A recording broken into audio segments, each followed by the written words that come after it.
أعوذ بالله من الشيطان الرجيم بسم الله الرحمن الرحيم الحمد لله رب العالمين والصلاة والسلام على من لا نبي بعده اللهم علمنا ما ينفعنا وأنفعنا بما علمتنا وزدنا علما أما بعد السلام عليكم ورحمة الله وبركاته. Değerli insanlar, alemlerin Rabbi Allah bəşəriyyətə Rasulları vasitəsilə din göndərmişdir. Din. Dinlə şəriətin fərqi, din etiqaddır, düşüncədir, zəkalarda olur. Şəriət onun hüquqlarıdır. İbadətin qaydaları, necəliyi, halalları, haramlarıdır. Din deyəndə biz bilək ki, aləmlərin Rabbi olan Allahın Rəsulları vasitəsilə bizə göndərdiyi monoteist, hənif, tək ilahlı bir inanca deyilir, din. Çünki Allah Subhanahu taala Qur'an-ı Kərimdə Allah yanında din yalnız İslamdır demişdi. Bununla da bizə bildirir ki, Adəm əleyhissalamla Muhammed sallallahu aleyhi və səlləmə qədər olan bütün nəbilər və rəsullar bir din üzərə gəlmişdirlər. Onların ayrı dini olmamışdır. Necə ki, Allahın Rəsulü sallallahu aleyhi və səlləm buyurur ki, biz nəbilərin atası bir, anası ayrı qardaşlarıq. Biz nəbilər ataları bir, anaları ayrı qardaşlarıq. Deyirlər, bu nədir ya Rasulallah? Necə yəni atası bir, anası ayrı? Deyir, ata dindir, ana şəriətdir. Ata doğmur, ana doğur. Deməli, din birdir. Ana törüyür, doğur. Deməli, şəriət dəyişir, din dəyişmir. Hər bir nəbinin zamanında orucun sayında fərq olub, namazın rükətlərində fərq olub, halal haramlarda fərq olub bəzi məsələlərdə. Amma din hamında eyni olub.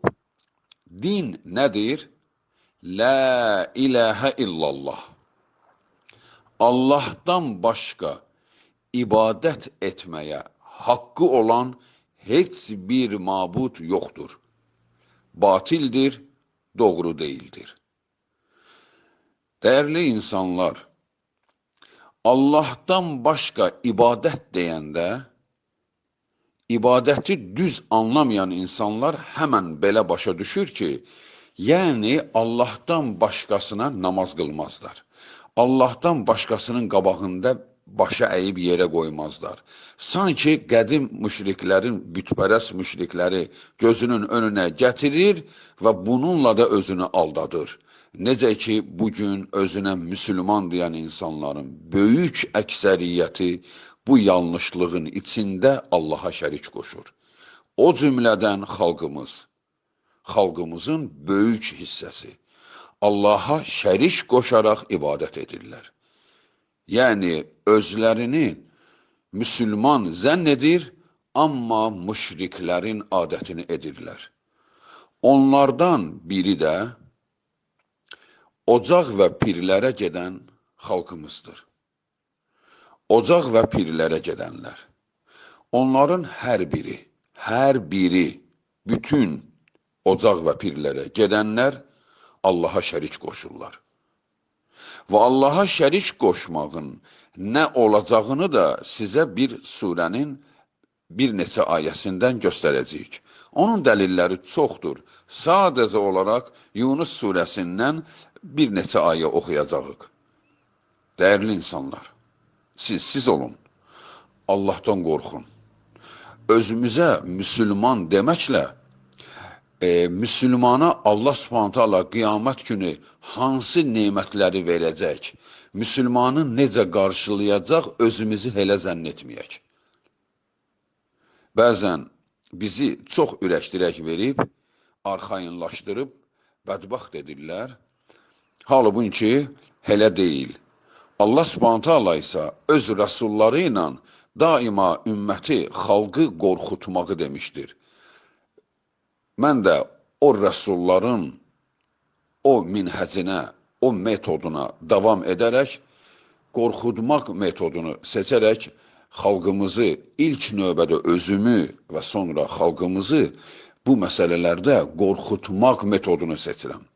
Ki, dəyərli insanlar, gəlin özümüzdən arxayın olmayaq. Allah qorusun, hələ biz dünyada yaşayırıq, müəyyən şansımız var, düzəlmə şansımız, bu bizi ümidvar edir və bizi arxayınlaşdırır. Amma sən bilginən ki, bax bu sabah oyanmısansa, bu sənə bir şansdır. Bir sabah oyanmayacaqsan və oyanmayacağın günü bütün bunları əzbər biləcəksən. Qur'an-ı Kərimdəki bütün səndən tələb olunanları bir anda əzbər biləcəksən. Necə rəsullar bilib, onlar kimi biləcəksən. Tam olaraq Allah səndən nə istəyir, onu əzbər biləcəksən. Amma sənə fayda verməyəcək. Bax bunu məşhur səhabə Ali ibn Əbu Talib, Allah ondan razı olsun, o demişdir. Deyir, ey insan, nə qədər yaşayırsansa, özünü islah et. Sən ölən kimi sərrast görəcəksən. Sərrast görəcəksən. Yəni, sənə heç bir şey ayrı qalmayacaq. Düppədüz görəcəksən hər nəyi. Amma o düzlüyü görmək sənə fayda verməyəcək. Çünki gecikdin. Bax, eyni sözü təkrar edirəm. Dəyərli xalq, dəyərli insanlar, Allaha şərik qoşmayaq. Ocaqlara, pirlərə getməklə, üzərimizdən bəzi əşyaları asmaqla, evimizdən, miniklərimizdən bəzi əşyaları asmaqla, bəzi sözləri yazmaqla özümüzü arxayın etməyək. Bu şirkdir, bu küfürdür. Aləmlərin Rabbinin bəyənmədiyi bir əməldir. Bu, konkret bir müşrikin əməlidir. Gəlin özümüzü Allaha ibadət etdiyimiz halda müşrik durumuna salmayaq.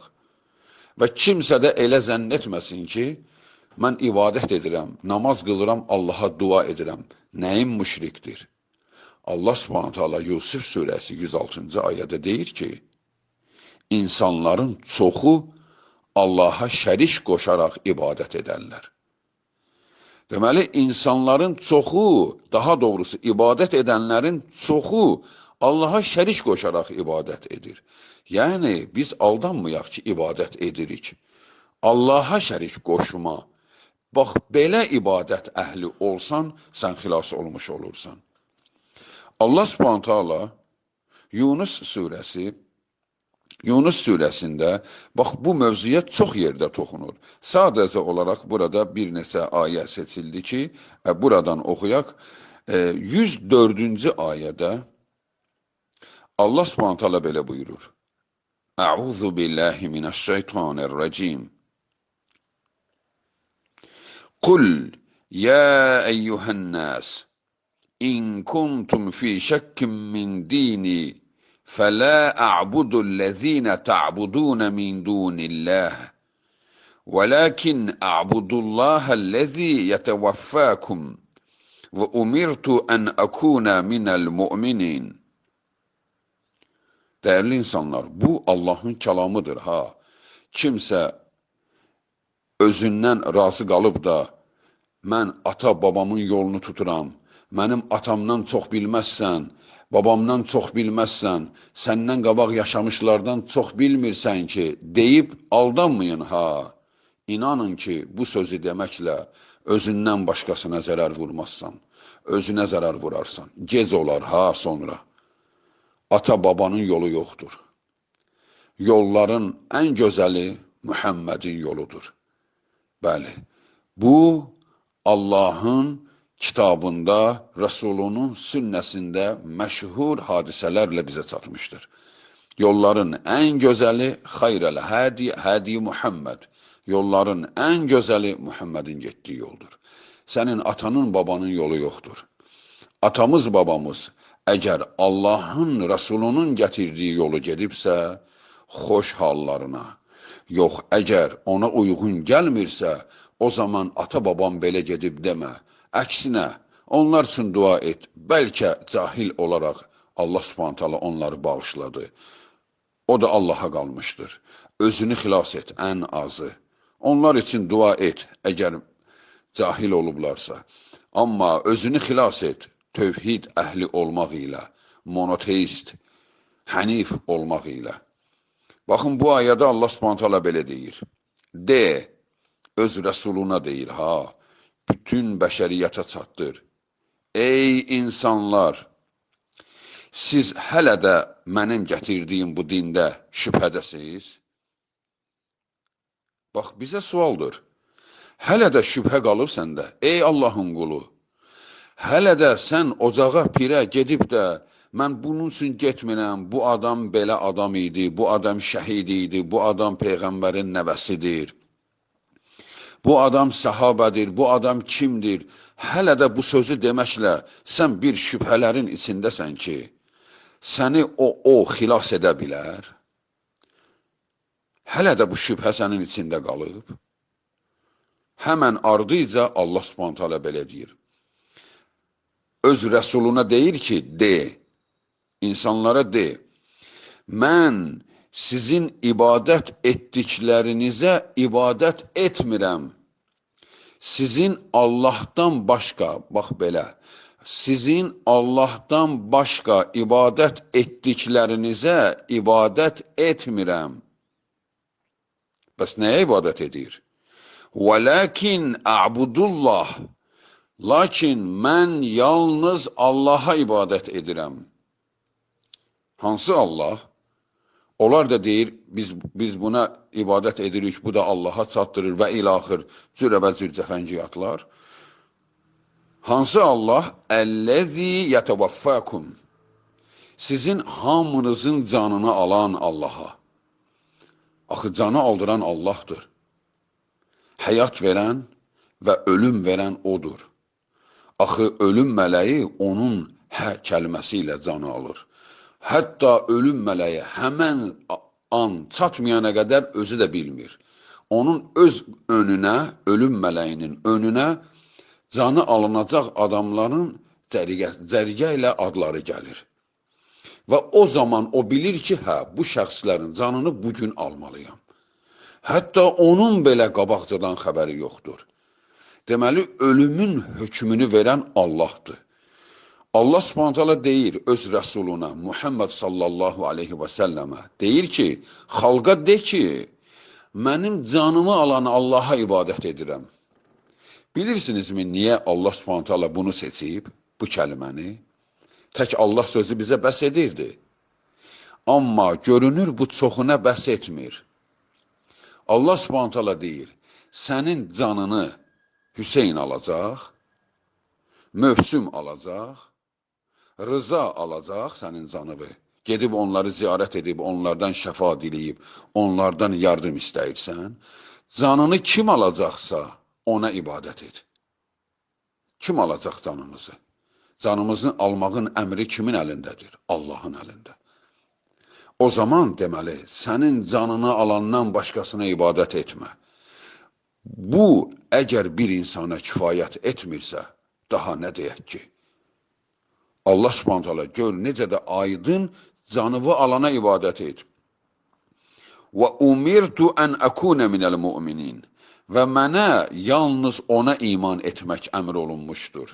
Möminlərdən olmaq. Yəni, yalnız Allaha iman etmək əmr olunmuşdur. Və növbəti ayədə, 105-ci ayədə buyurur.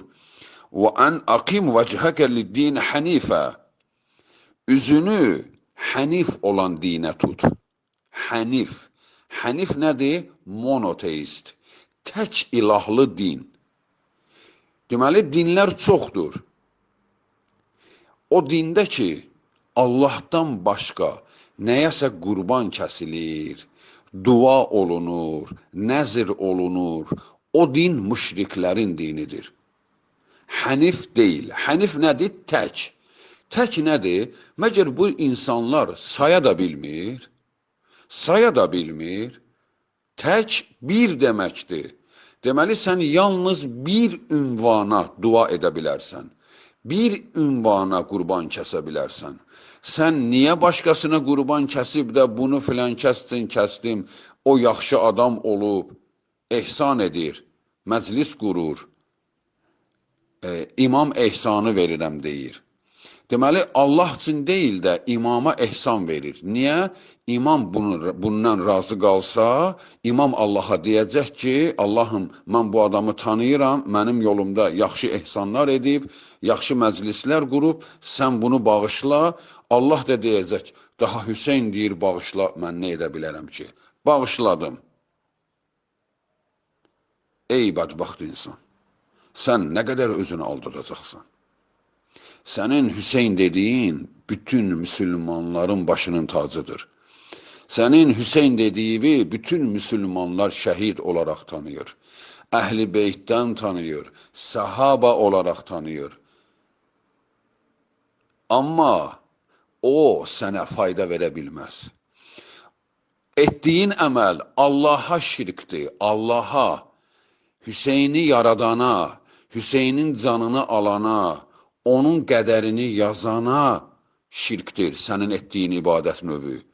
Bu sənin kitabındadır, sənə nazil olmuş kitabda yazılıb. Bu kitabı hələ ölülər üçün oxudun ki, sənin dinin də ölü din oldu. Sən nə edirsən? Oxumursan mı qabağındakı kitabı?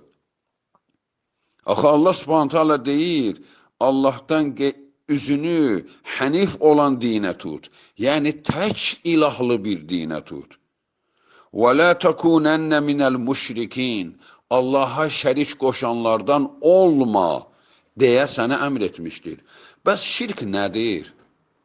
Yaxşı, dua etmək şirk deyil. Qurban kəsmək, nəzir etmək kiməsə, bu şirk deyil. Şirk nədir, ey Allahın qulları? Axı biz özümüzə sual vermişik ki, şirk nədir? Deməli, hökmən bir kişinin heykəlini düzəldib, qabağında səcdə etsən, o zaman şirk edirsən? Xeyr, aldandın. Bəli, o da şirkdir. Bax, səni aldadan odur. Yalnız onu şirk bilirsən. Sənə nazil olmuş kitabda heç heykəldən söhbət gedir. Yəni, hal-hazırda oxuduğumuzda heykəldən söhbət gedir. Xeyr, hələ heç bir əşyadan söhbət getmir. Gör, söhbət nədən gedir? Gör, nə deyir sənin Rəbbin? 106-cı ayə, növbəti ayə. وَلَا تَدْعُوا مِنْ دُونِ اللَّهِ مَا لَا يَنْفَعُكَ وَلَا يَضُرُّكَ. Allahdan başqa heç bir şeyə dua etmə. وَلَا تَدْعُوا, yəni dua etmə, yalvarma, istəmə. Allahdan başqa heç bir şeydən istəmə. Subhanallah. Anlamırıq mı biz bunu? Hansı dildə deyilsin biz bunu anlayaq? Allah Subhanahu taala nə desin biz bunu anlayaq ki? Deyir, məndən başqa kiməsə dua etmə. Dua etmə. Bu nədir? Miniklərində yazmışsan, ya Hüseyin. Hüseyni çağırırsan. Sonra deyir, vəziyyəti korlanan kimi deyir. Yox, ona yalvarmıram. Ya nidadır, nə bilim, qramatika ilə başlayır cəfəngiyat danışmağa. Batdıqca batır, danışdıqca ucuzlaşır. Danışdıqca möminlərin gözündən düşür. Çünki o danışdıqca elə görürsən ki, şeytan onun arxasında qalıb, onun qulağına deyir, o da şeytanın sözlərini deyir. Çünki nə qədər ucuz danışırsan sən, sənə kitab endirilib, kitabda sənin Rabbin sənə deyir, bir yerdə deyil, Quran doludur bu sözlərlə, Allahdan başqasına dua etməyin. Onların tərcüməçiləri, bax bu cür sözləri, bax məsələn, وَلَا تَدُعُوا, dua etməyin. Bax, onların tərcüməsiləri bu cür sözləri ibadət etməyin kimi yazır. İbadət etməyin. Bax, onlar bu sözlə aldanırlar. Çünki düşünür ki, hə, ibadət namazdır, mən də namazı Allahdan başqasına qılmıram. Burada ibadətin bir növündən söhbət gedir. Təd'u, dua növündən söhbət gedir. Bax, ona görə də siz Allahın kitabını sizə Allahın Rəsulunun çatdırdığı kimi çatdıranlara qulaq asın. Özünüzü aldatmayın. Zaten dua da ibadətdir. Amma burada ibadət deyilmir. Dua deyilir. Dua etməyin Allahdan qeyrisinə. O ibadət etdikləriniz sizə nə xeyir verə bilər, nə də zərər verə bilər. Heç bir şey verə bilmir sənə. Sənə zərər verə bilməz, xeyir də verə bilməz. Sən Məşhədə, Kərbalaya getməklə nə xeyir taparsan, nə də zərər verə bilər sənə birdən getməsən. Heç bir şey verə bilməzlər. Onlar öz həyatlarını yaşayıb mömin kimi ölüblər. Xoş onların halına. Onlar bizə örnəkdir yaşadığı həyatla. Yoxsa məzarına gedib ondan yardım istəmək. Hüseyin radiyallahu anhu həyatda insanlardan yardım istəyib. Deyib, mənə kim yardım edər?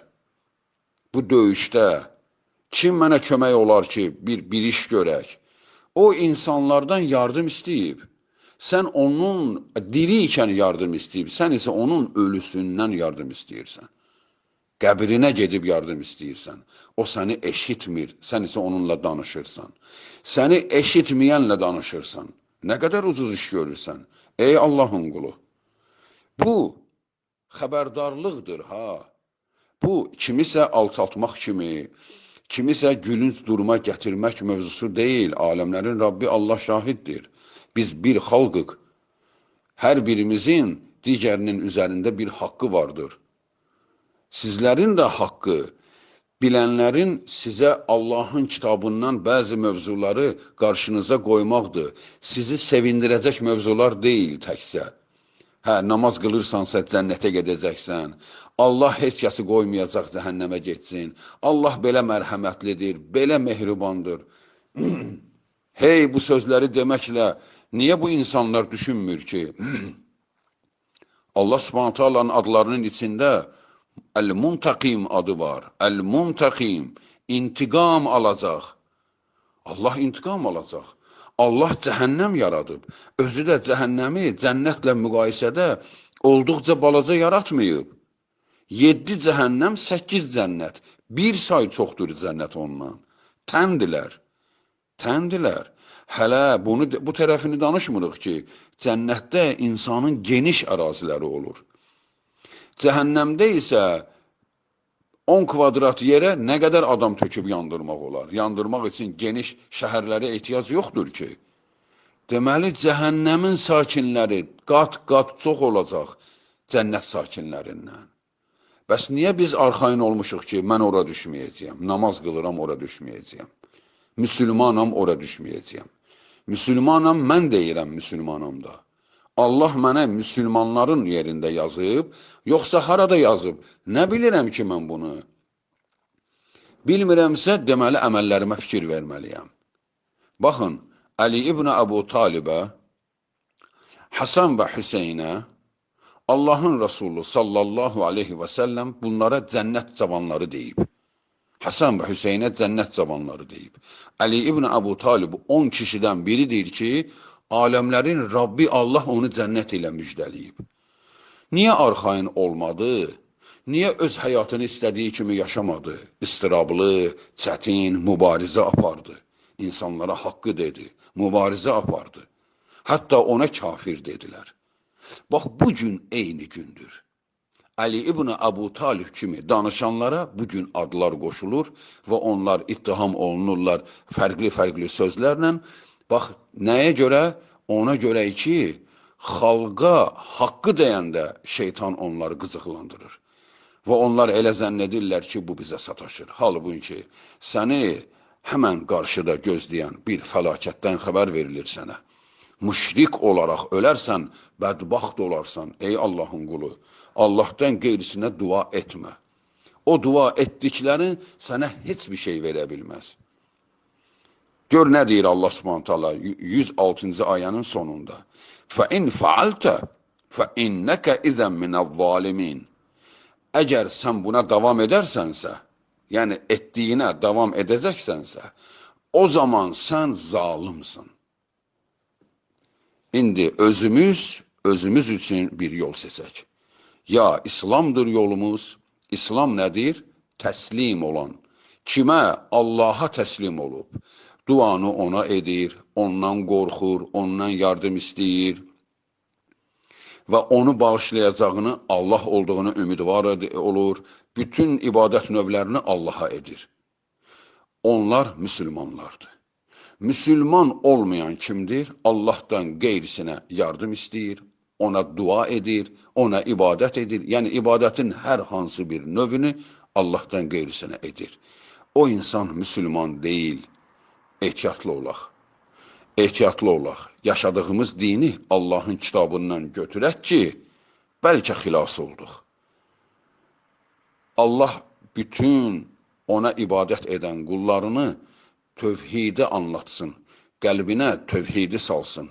Yəni, tək ilahlı olmağın zövqünü ona yaşatsın. Bu elə bir zövqdür ki, insan tək ilaha ibadət edəndən sonra o, heç də özünə əziyyətə salıb bu dünyanın ocaqlarını, pirlərini gəzmir. Evində rahatca Rəbbi ilə söhbət edir. Hər deyəndə Subhanallah, onun köksü açılır, qəlbi genişlənir. Çünki orada deyir, Allah bütün nöqsanlardan təmizdir. Nöqsan nədir? Bilirsinizmi nöqsan nədir? Nöqsan insanda fərqlidir. İnsan əxlaqsız olanda nöqsandır. İnsan oğru olanda nöqsandır. Amma Allah oğru olmaz ki, Allah əxlaqsız olmaz ki. Bəs Allahda nöqsan nə ola bilər? Heç bunu düşündükmü biz? Allahda nöqsan, Allah acsa, o onun nöqsanıdır. Yuxusu gəlsə, nöqsandır. Yorulsa, nöqsandır. Gücü çatmasa, nöqsandır. Bax, Allahda nöqsan budur, bunlardır və çoxdur. Bir neçəsini saydım ki, istiqaməti bilək. Biz isə deyirik, Subhanallah, Allah nöqsansızdır. Yəni, kar deyil. Nə dua edirsənsə, o səni eşidir. Səmi'allahu limən hamidə. Hər namazımızda bu sözü deyirik. Kim Allaha həmd edirsə, Allah onu eşidir. Allah eşidir. Deməli, Allah eşidirsə, mən niyə başqasına yalvarıram ki, Allaha de? Allaha de nədir? Allahın ehtiyacı mı var? Eşitmirmi? Sən Allahı dövlət başçısı ilə bir tutub deyirsən ki, onların yanına girmək üçün bizim yardımçıya ehtiyacımız olur, arabulucuya ehtiyacımız olur. Allahın da yanına birbaşa yaxınlaşa bilmirik, arabulucu götürürük bu imamları və kimləri. Subhanallah, sən Allaha nöqsan mı verirsən? O səni eşidir, dövlət başçısı isə eşitmir. Dövlət başçısının eşitməsi üçün vasitə lazımdır. Ya səs ötürücü, ya canlı agent lazımdır ki, sən nə danışdığını çatdırsın bəzi ünvanlara. Allahın buna ehtiyacı mı var? Mələklər deməsə Allah bilmirmi? Heç mələklər, heç bir şeye ehtiyacı yoxdur.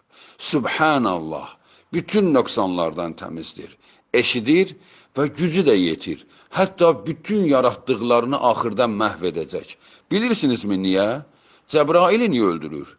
Mikaili niyə öldürəcək? Onlar ki, məhkəmədə hesab verməyəcək. Onların hamını öldürəcək ki, qiyamət günü desin, mənim heç birinizə ehtiyacım yox idi. Mən sizin hər birinizi bir məqsəd ilə yaratdım. Ehtiyacım yoxdur. Sizsiz də mən varam. Sizsiz də gücüm çatır. Siz yox idiniz, mən hər nəyi yaratdım. Sən o Allaha ortaq qoşursan, sən o Allaha ölmüş birini ortaq qoşursan. La ilahe illallah. Allah'tan başqa ibadətə haqqı olan heç bir mabud yoxdur. Vəsselamu aleykum və rəhmətullahi və bərəkatuhu.